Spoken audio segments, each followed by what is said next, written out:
Nowadays, when people mention the word vampire, they think of Transylvania, those Hammer horror movies with Vincent Price hamming it up. Or maybe the younger ones think of Buffy the Vampire Slayer in Sunnydale High School in California. But not far from here, less than 30 miles away in rural County Derry, there's a grassy mound with a lone thorn tree growing in it. The locals call it O'Can's Dolmen, but the name of the area indicates a more sinister lineage, Slataverty. Slat from the Irish meaning grave or tomb or resting place of a man named Africa.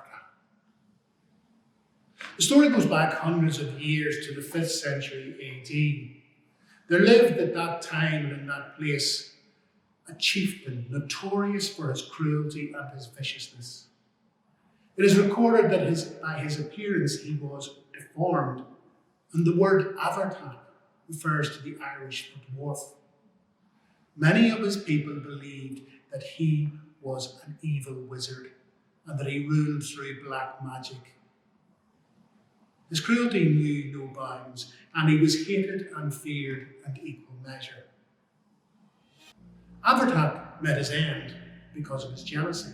He suspected that his wife was having an affair and was determined to catch her in the act. One night, climbing out of his window, he slipped and fell to his death. His people rejoiced in their hearts. They were delighted to be free of his tyranny, but they accorded him the honour of burying him as you would a great warrior in a deep pit but standing upright. They were relieved that his tyranny was over, but they were in for a big shock.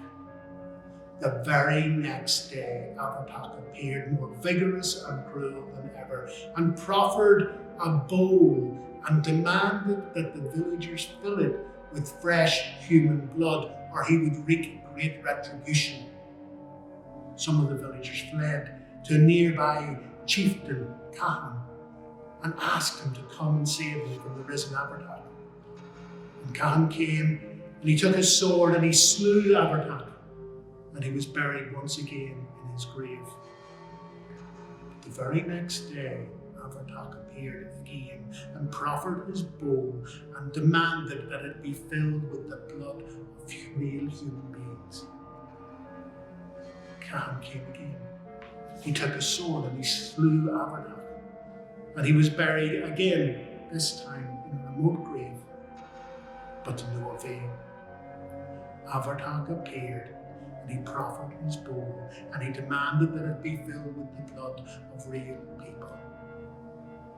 Cahan sought the help of a holy Christian hermit, Owen, and Owen directed him that he should kill Avartak with a stake of wood taken from the yew tree, and that he should bury the body head first in the ground and weigh it down with a great stone, and around it he should plant in tight formation a circle of thorn trees. And Cahan did that, and at last Avartak was confined to his tomb. Now the people of Clonullen, they avoid that grassy mound with a single thorn tree. They laugh it off and say it's a fairy tree, and sure, if you interfered with that, it would cause you great bad luck. Me? I say, leave well alone.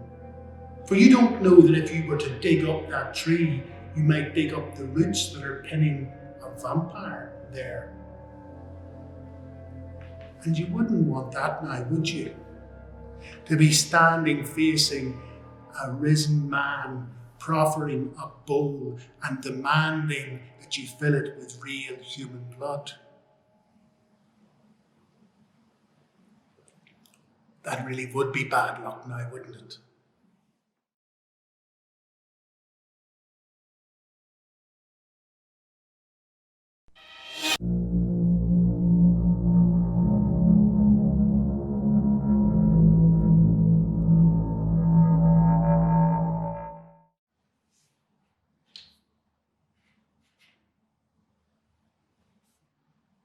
Do you know about those stone circles all around the county?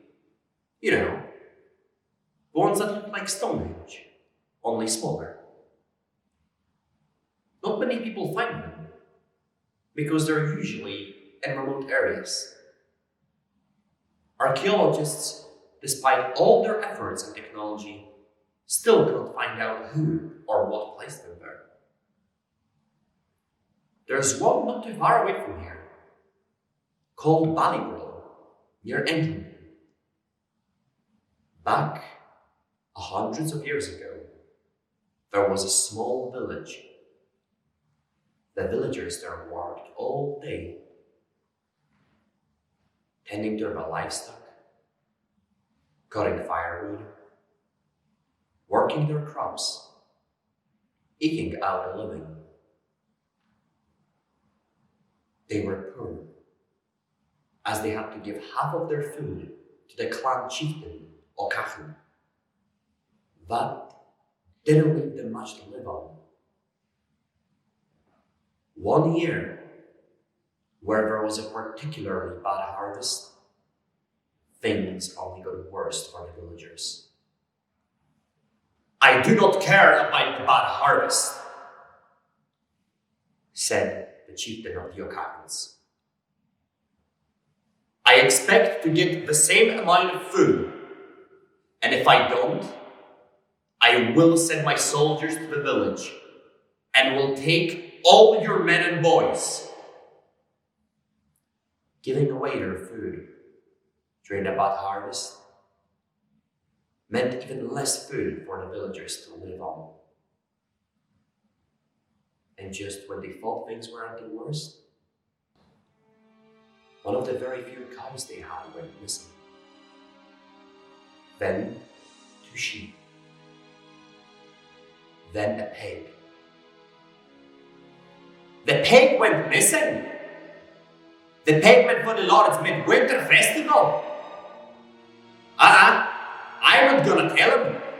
Are you? Then the Lord found out about the missing pig. "Get down to that village!" The Lord roared furiously. "Those villagers have hidden it, wanting to eat it for themselves." The soldiers went down to the village, wrecking everything and making the right mess. But they didn't find the missing pig, nor the sheep, nor the cow. Then a rumor started spreading about an old woman that lives in the forest. It's that old woman that never comes into the village. She's got magical powers. She's a maid. Ah, yes. She lives in that small hovel in the woods, about an hour away from here. Well, never go near her, you bantam. Nevertheless, the Lord sent 2 of his soldiers to find the old woman. They never returned. He sent 2 more soldiers, and yes, you guessed it, they never returned. Now, the Lord was very, very angry. He knew just what to do. He sent out one of his soldiers to a faraway land where he knew there was a wise man living. A few weeks later, the soldier came back with the man. He didn't look like the sort of person that would normally visit a chief. He wore a large hooded cloak made out of brown and grey rags. He was tall, but the cloak he wore looked like it had been made for someone bigger.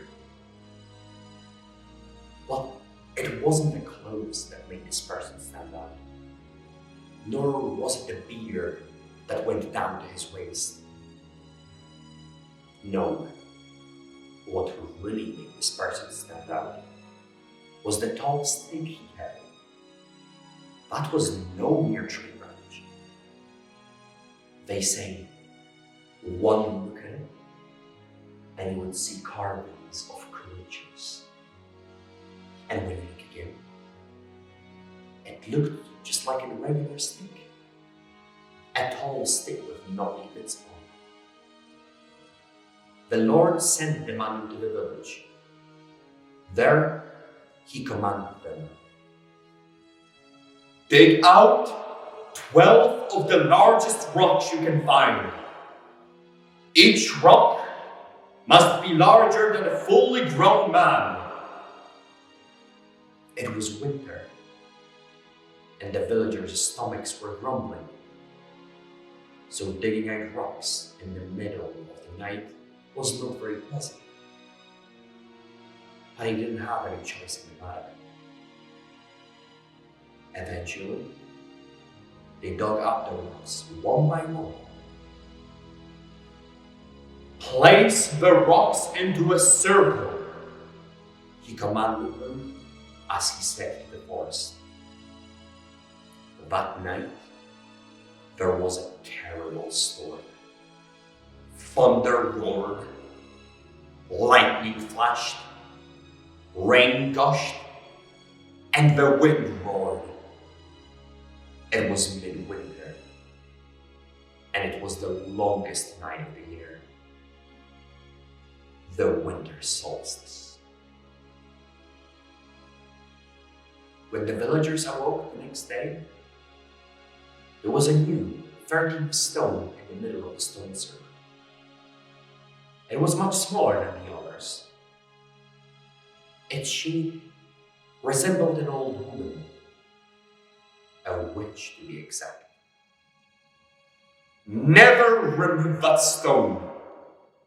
As long as you keep to that, you will never be bothered by a witch again. With that, he set back to the land he came from. So, now we know why some people call that rock circle a witch's prison. So, I just went there the other day. You know, just for a visit. And I counted the stones. And the thing is, I only counted 12. Someone removed a stone in the middle. The witch is free. And she could be anywhere.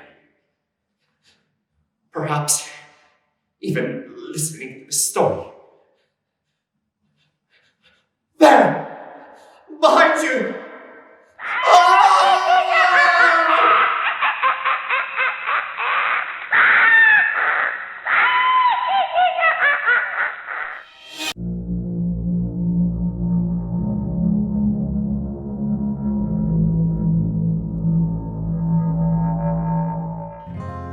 I'll tell you a story about a street here in this city, in the Bogside, perhaps the most haunted street in the whole of the city.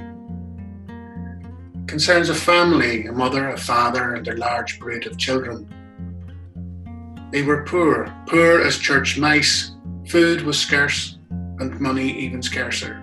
It was hardest during the winter, when the children would all go to bed huddled together to try and keep warm. And the mother's heart would rend with pity, and she'd go over to the press and reach up, bring down an army greatcoat and spread it over her children, and there, warm beneath its weight, they were able to go to sleep. Things were hard for the family, but they got even harder when the mother fell pregnant again and then died in childbirth. You can imagine the grief and distress of the children. But it was their father who fell apart. Faced with an unbearable loss and the prospect of rearing his children on his own, he took to the drink. Then, as now, the burden of keeping the family together fell on the eldest daughter, Mary. She was barely more than a child herself, and she struggled to look after her brothers and sisters. Her father was next to useless. That first winter after her mother had passed was bitterly cold. And one evening Mary had put the children to bed, but they struggled to go to sleep because it was so cold. She thought of her mother and she thought of the army greatcoat on the top of the press. But barely had she had that thought when the door opened, and there in the doorway was the figure of her mother.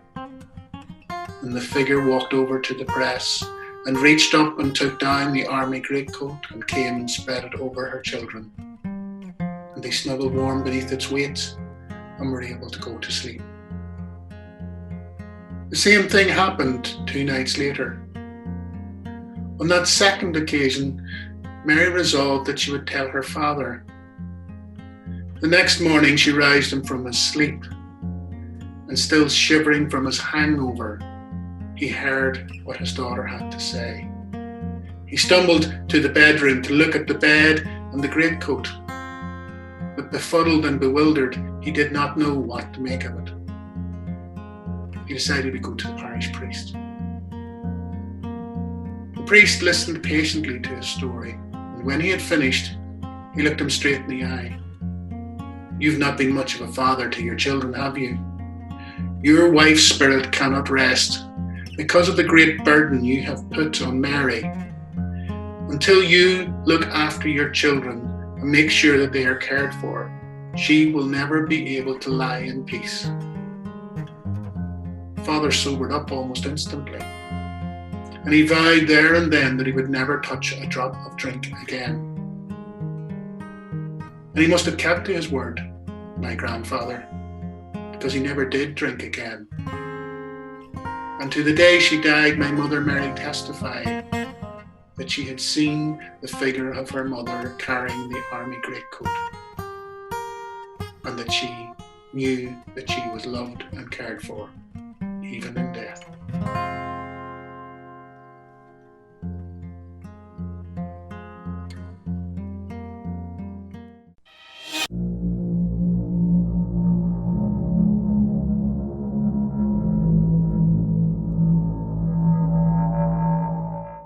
Old Workhouse on Glundermott Road in the Waterside has many tales of ghostly sightings. The workhouse was set up in the 19th century, and people who were declared paupers were sent there. Men, women, and children, locked up and confined for simply being too poor. There was no system back then to help people.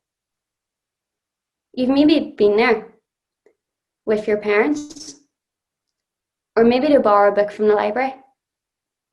I wonder, did anyone ever tell you about the ghost? But my story is about the Blue Guardian, the ghost of a matron who was supposed to look after the children. She was very strict on discipline. No naughty step, or that's you grounded for a week. Any child who stepped out of line was handed the punishment.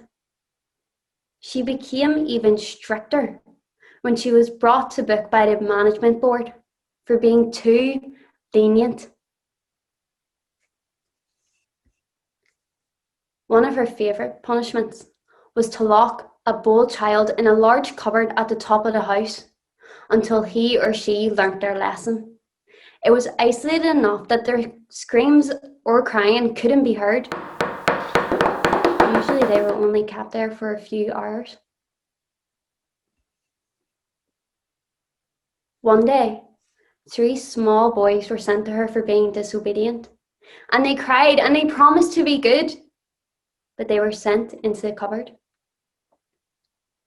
A short time later, the matron received word that her sister was seriously ill, and she packed as quickly as she could, taking the keys and forgetting about the children. It was not until her sister was on the mend, that the matron was preparing to return, that she remembered about the children. She was frantic as she urged the coachman to return as quickly as possible to the workhouse, dreading what she would find when she arrived. She dashed into the door and ran to the top of the stairs.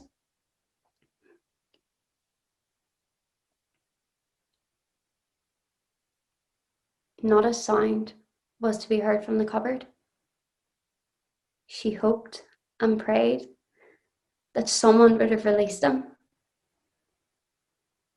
But when she opened the door, she found the children clinging to each other, dead. She screamed and wept, realizing the awful thing she had done. No one could console her. The weeks that followed and the years since, there were reports of children being heard running up and down the top corridor. But when staff went to see, there was no one there. The knowledge of what she had done had preyed on the matron's mind, until she finally worried herself to death. To this day, her ghost walks the corridor of the workhouse, lamenting the great wrong that she has done. So be careful when you're leaving your library books back, or you're tempted to be naughty on a school trip. You wouldn't want to find yourself confronting the blue guardian and her cupboard for bold children at the top of the stairs.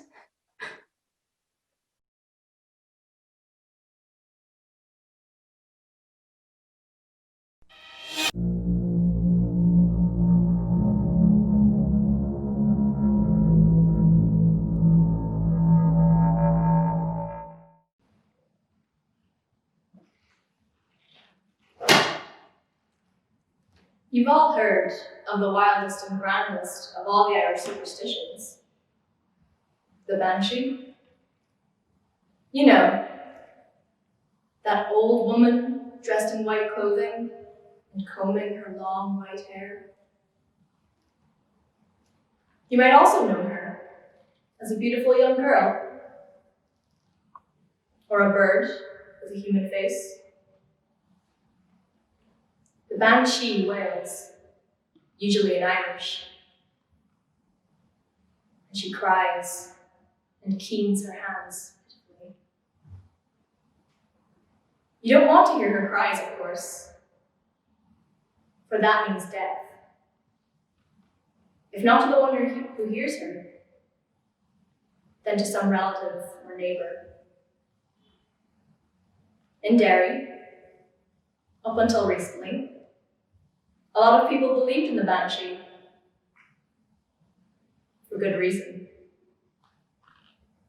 They say if you see black crows, or hear the howling of a dog, or the screeching of a cat outside of a sick person's house, the Banshee wouldn't be far behind. Indeed, there are some old people who still argue whether or not an old woman in white was indeed a Banshee. I'll tell you a story. It happened in Fulton Place, off of Old Howard Street. You know, that side street near the graveyard of the St. Columba Church. Well, one winter, an old boy who lived there became very ill and took to his bed. The next day, a dozen black crows descended onto the yard. The old boy's son and some neighbors from next door ran out and chased as many of the crows as they could, hoping to spare the old man. But still, Later that night, the old man's condition worsened, and a priest was sent for.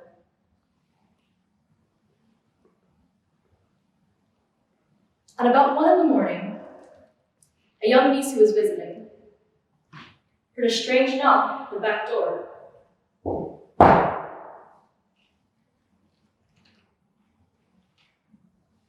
Did anyone hear that? That strange knock?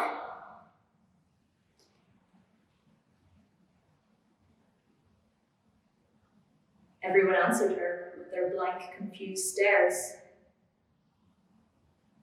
Still, she heard the knock again. This time, followed by a low, moaning sound.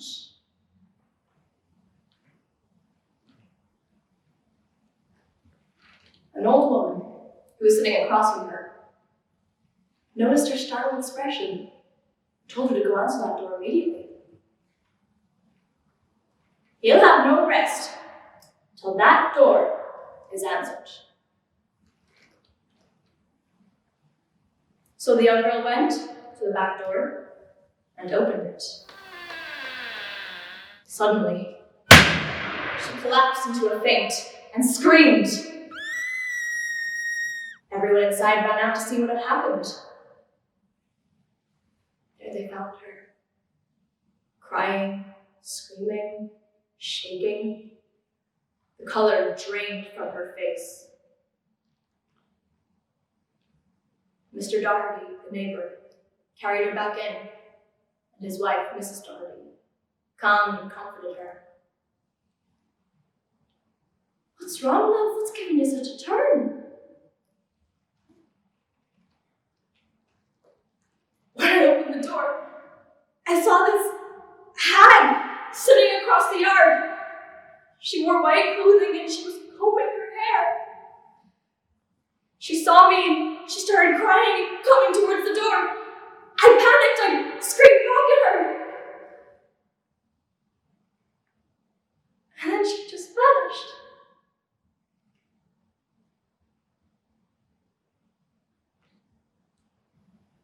The old boy died later that night. As far as everyone who was there was concerned, the house had been visited by a banshee. And I know it's true. Because before I went to America, I saw her with my own eyes that night. That night that my Uncle Jimmy passed away.